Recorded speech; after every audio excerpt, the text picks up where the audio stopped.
केंद्रीय बजट 2025-26 के कुछ महत्वपूर्ण पॉइंट्स देख लेते हैं जो आने वाले सभी एग्जाम्स के लिए बहुत इंपॉर्टेंट होंगे। जैसे केंद्रीय बजट में प्राप्तियां स्रोत क्या-क्या हैं, कहाँ-कहाँ से प्राप्ति होगी, तो देखिए उधारी और अन्य देयताओं से 24% प्राप्ति होती है, आयकर से 22%, जीएसटी से 18%, निगम कर से 17%, गैर कर प्राप्ति से 9%, सीमा शुल्क 4% और गैर ऋण पूंजी प्राप्ति से 1%।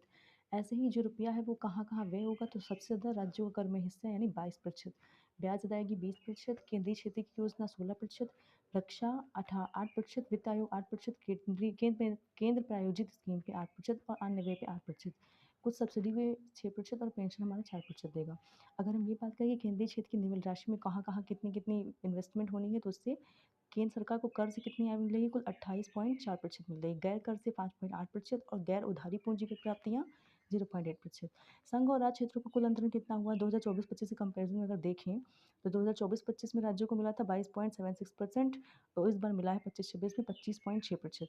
राजकोषीय घाटा अगर 21-22 से कंपैरिजन करें तो 21-22 में था 6.7% और इस बार है 4.4%। राजस्व घाटा है हमारा 21-22 में था 4.4% और इस बार है हमारा 1.5%। ऐसे ही आगे देखते हैं। अगर हम देखें कि प्रभावी प्रभावी पूंजीगत घाटा कितना हुआ है तो 21-22 के कंपैरिजन में 3.3% था, जो अब बढ़कर कम होकर बहुत कम हुआ है, 0.8% हुआ है। प्राथमिक घाटा हमारा 2021-22 में 3.3% था, ये भी घटकर 0.5% तक आ चुका है।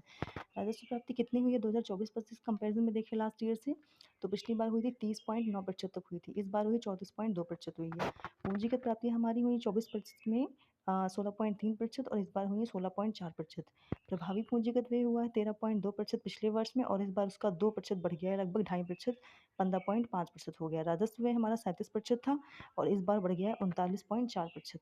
तो ये कुछ कॉमन फैक्ट्स है जो सभी इंपॉर्टेंट, ये कुछ कॉमन फैक्ट हैं सॉरी, जो आने वाले सभी एग्जाम्स के लिए बहुत इंपॉर्टेंट हो सकते हैं। एक बार इसको रिवीजन में फटाफट देख लीजिए, चाहे तो उसके नोट्स भी बना लें।